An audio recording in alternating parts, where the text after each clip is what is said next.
ఒంగోలు నగరపాలక సంస్థ పరిధిలోని వివిధ విభాగాల అధిపతులతో నగరపాలక సంస్థ మేయర్ గంగాడ సుజాత, కమిషనర్ వెంకటేశ్వరరావు సమీక్షా సమావేశం నిర్వహించారు.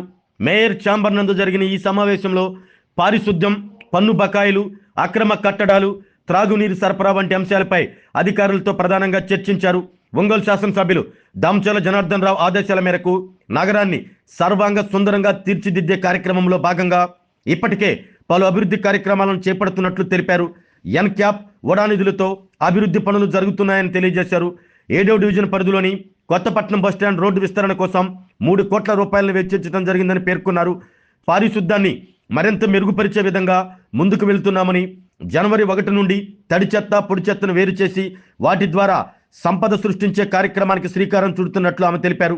ఈ సమావేశంలో corporator Sandilya, assistant city planner Sudhakar, medical health officer Vaishnavi, sanitation supervisor Pichaiah, revenue అధికారి భాస్కర్ తదితరులు పాల్గొన్నారు.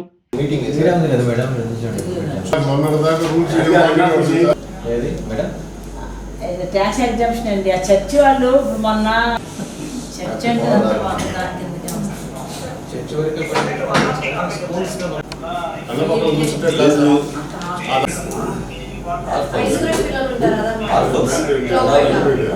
భాస్కర్ ఎక్కడా చూడు మేడం గారు అడుగుతున్నారు. ఇదే రామరాజు దగ్గర ప్రేమాని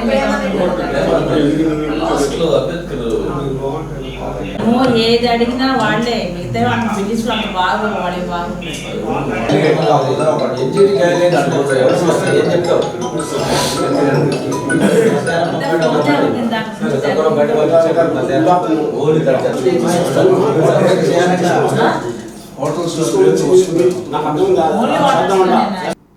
ఈరోజు మరి మా నగరపాలక సంస్థలో అధికారులతో రివ్యూ మీటింగు ఏర్పాటు చేయడం అయింది.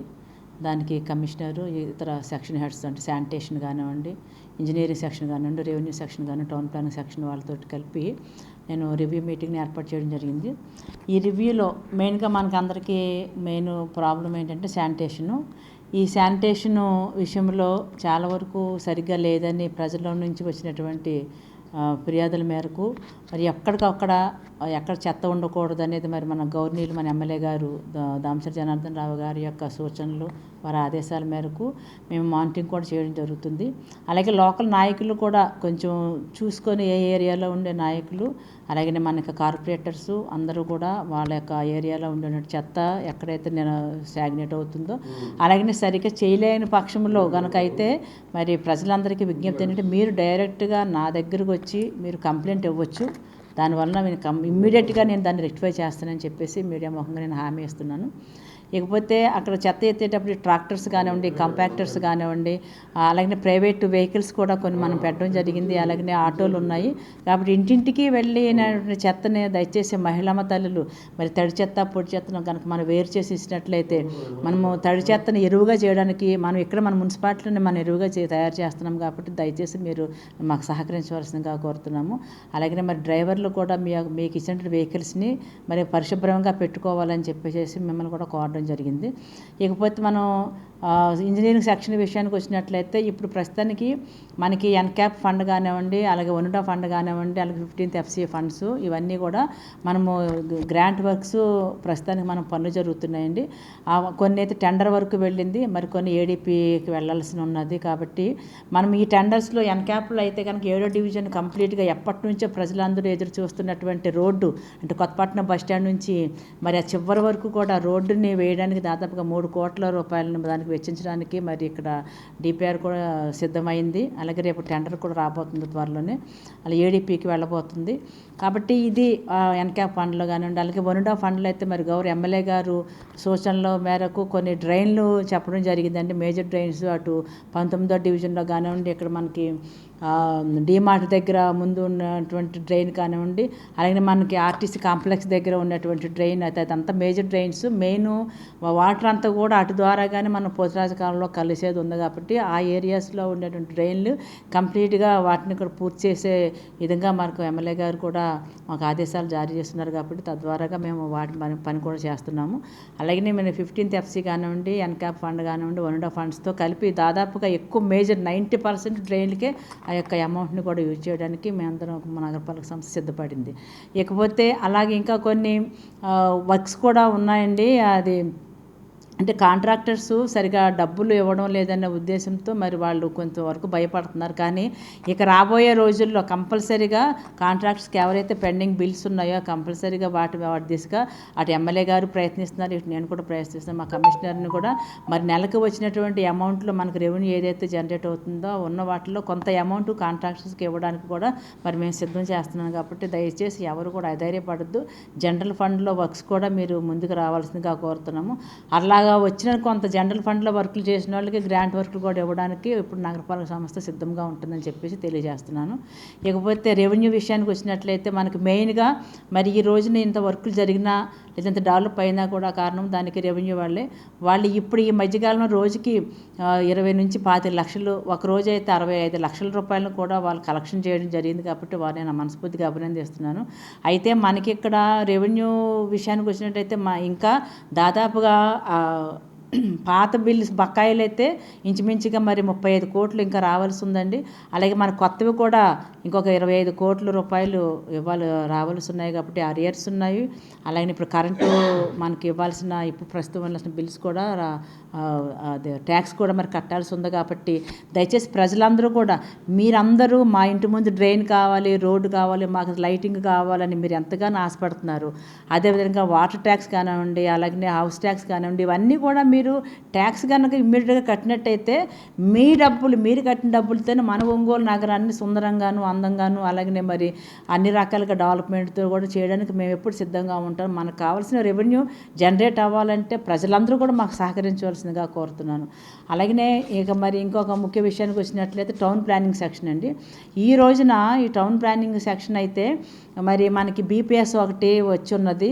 కాబట్టి అందరూ కూడా మీ యొక్క బిల్డింగ్స్ని ఏదైతే అపార్ట్మెంట్స్ ఉన్నాయో, ఇండివిజువల్ హౌసెస్ ఉన్నాయో, మీరన్నీ కూడా మీరు రెగ్యులరైజేషన్ కనుక చేసుకున్నట్లయితే దానికి మీరు కట్టాల్సిన మినిమమ్ ఛార్జ్ కనుక మీరు పే చేసినట్లయితే మీ బిల్డింగ్స్ కూడా మీకు అన్ని రకాలుగా మీ సొంతం అవుతుంది. కాబట్టి దానికి ప్రజలందరూ కూడా సహకరించవలసిందిగా కోరుతున్నాను. ఇది మీకు కూడా ఈ బీపీఎస్ అనేది, ఎల్ఆర్ఎస్ అనేది లాస్ట్ ఛాన్స్ అండి. ఎందుకంటే అసలు గవర్నమెంట్ దాదాపు 10 సంవత్సరాల నుంచి కూడా ఈ బీపీఎస్ ఇవ్వలేదు, మీకు తెలిసిన విషయమే. కాబట్టి ఈ గవర్నమెంట్ మంచి మనసుతో ప్రజలందరూ కూడా రెగ్యులరైజేషన్ చేసుకుంటే మరి ఫర్దర్గా వారు ఎవరు ఇబ్బంది పడకూడదని ఒకే ఒక ఉద్దేశంతో ఇప్పుడు ఎల్ఆర్ఎస్ కానివ్వండి, బీపీఎస్ కానివ్వండి మరి ప్రవేశపెట్టారు. కాబట్టి ప్రజలందరూ కూడా దాన్ని మీరు ఉపయోగించుకోండి. లేని పక్షంలో ఫర్దర్గా మీకు ఏ రకమైనటువంటి ఫెసిలిటీస్ మున్సిపాలిటీ నుంచి రావు. ఎందుకంటే ఒక డ్రైన్ వేయాలన్నా లేదంటే ఒక మీకు రోడ్డు వేయాలన్నా కూడా మీరు ఆ అవకాశాన్ని మీరు కోల్పోతున్నారు. కాబట్టి అందరూ కూడా ఈ యొక్క అవకాశాన్ని సద్వినియోగం చేసుకోండి. లేని పక్షంలో కనుక మీరు కనుక సరైన టైంలో మనకి ఇచ్చిన టైంలో మార్చి నెల నాటికి కనుక మీరు బీపీఎస్ని రెగ్యులరైజేషన్ కనుక చేసుకోలేకపోతే ఖచ్చితంగా మీకు కరెంట్ కట్ చేయడం జరుగుతుంది, వాటర్ కూడా మీకు ఇవ్వకుండా ఉంటారు. ఈ ఇబ్బందులు మీరు ఎదుర్కోకుండా ఉండాలనంటే మేము ఇచ్చిన అవకాశాన్ని మీరు వినియోగించుకోవాల్సిందిగా కోరుతున్నాము. ఇకపోతే మనకి శానిటేషన్ అయిందండి. అలాగే మరి టౌన్ ప్లానింగ్ సెక్షన్ కానివ్వండి, రెవెన్యూ సెక్షన్ కానివ్వండి, అలాగే ఇంజనీరింగ్ సెక్షన్లో అన్ని సెక్షన్స్ వాళ్ళు అందరు సెక్షన్ హెడ్స్ కూడా మరి నాకు ఎంతో కోఆపరేషన్ ఇస్తున్నారు. అలాగే ప్రతి ఒక్క విషయంలో కూడా నాతో వాళ్ళు డిస్కస్ చేసిన తర్వాత మనకి నగరంలో ఉన్నట్టు ఏ డెవలప్మెంట్ అయినా చేయడానికి మరి నాతో అందరూ సహకరిస్తున్నందుకు అటు కమిషనర్ గారికి కానివ్వండి, ఇలా సెక్షన్ హెడ్స్ కానివ్వండి, మరి మీడియా ముఖంగా నా ధన్యవాదాలు తెలియజేస్తున్నాను. అలాగే మా ఎమ్మెల్యే గారు ఎప్పటికప్పుడు మరి లోకల్గా ఉండేటువంటి నగరంలో ఎక్కడ ఏది తక్కువైనా అంటే వాటర్ ఇస్తున్నారా లేదంటే డ్రైను అంటే ఇప్పుడు వారి యొక్క సూచన ప్రకారంగా మనము చాలా ఏరియాస్ అంతా కూడా మనం ఎక్స్టెండ్ చేస్తున్నాం. రోడ్లు కానివ్వండి, డ్రైన్లు కానివ్వండి, ఎక్కడ కూడా మరి వన్ వే అనేది లేకుండా ఉండడం కోసమని ప్రతి ఒక్క రోడ్డును కూడా వెడల్పుగా చేసి ప్రజలకు అందరికి అందించాలని, అది కూడా మనకి సంక్రాంతి కానుకగా అందరికి కూడా ఒక మంచి రోడ్లు, మంచి డ్రైన్లు ఇచ్చే ఉద్దేశం. అలాగే బ్యూటిఫికేషన్ కూడా అందంగా మరి వేరే పండగకైతే కొత్తగా అందరూ మన ఊరిని చూడడానికి రావాలి, అందరూ కూడా చూసి ఇంత సుందరంగా తయారు చేసేందుకు ఆనందపడాలనే ఉద్దేశంతో మరి ఎమ్మెల్యే గారు కూడా చాలా ప్రయత్నిస్తున్నారు. కాబట్టి మీ అందరి సహాయ సహకారం మాకు ఎల్లవేళ్ళ ఉండాలని చెప్పేసి కోరుకుంటూ సెలవు తీసుకుంటున్నాను. Thank you. ఆరోగ్యమే మహాభాగ్యం అంటారు, కానీ ఆరోగ్యాన్ని నమ్మకంగా కాపాడే స్థానం ఎక్కడ? ఇది ఒంగోలులో మీకు దగ్గరగా మన Venkataramana nursing home private limited. Caring your life 54 విశ్వాసంతో ఇది ఒక హాస్పిటల్ కాదు, ఇది ఒక విశ్వాసం. 3 తరాలుగా వేలాది కుటుంబాలను ఆరోగ్యంగా నిలిపిన ఆదరణ. మా నిపుణుల వైద్య బృందం మా దగ్గర అనుభవం కలిగిన బృందంలో అందించే సేవలు neurosurgery, general medicine, diabetes, pulmonologist, general surgery, ophthalmology, urology, orthopaedic, ENT, paediatrics, dental surgery, anaesthesiology, gynaecology, cardiology, emergency మరియు క్రిటికల్ కేర్. ఒంగోలులో ఆరోగ్యానికి ఒక కొత్త శకం ప్రారంభమవుతుంది. వెంకటరమణ ఐ హాస్పిటల్ ప్రారంభించబడింది. కంటి ఆరోగ్యానికి ప్రత్యేక పరిష్కారంగా ప్రభుత్వ ఉద్యోగులు, రిటైర్డ్ ఉద్యోగులు మరియు వారి కుటుంబ సభ్యుల కోసం ఈహెచ్ఎస్ ద్వారా వైద్యం, క్యాష్లెస్ సేవలు, Medi Assist, Star, GHPL, Aditya Birla, Bajaj Allianz మరియు ఇతర ప్రముఖ హెల్త్ స్కీమ్లు అందుబాటులో ఉన్నాయి. ఆరోగ్యశ్రీ, డాక్టర్ ఎన్టీఆర్ వైద్య సేవా నిధి అందుబాటులో ఉన్నాయి. చిరునామా ఆర్టీసీ బస్టాండ్ ఎదురుగా, Kurnool road, Ongole. Phone number 08592282623, cell number 9100679099.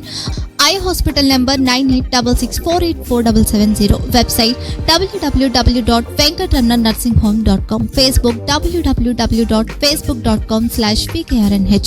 Venkataramana nursing home, 3 తరాల విశ్వాసం, నూతనతతో కూడిన సేవ. మేము కేవలం చికిత్స చేయము, మేము శ్రద్ధ వహిస్తాం, పరిరక్షిస్తాం. సేవ చేయడం మాకు ధ్యేయం.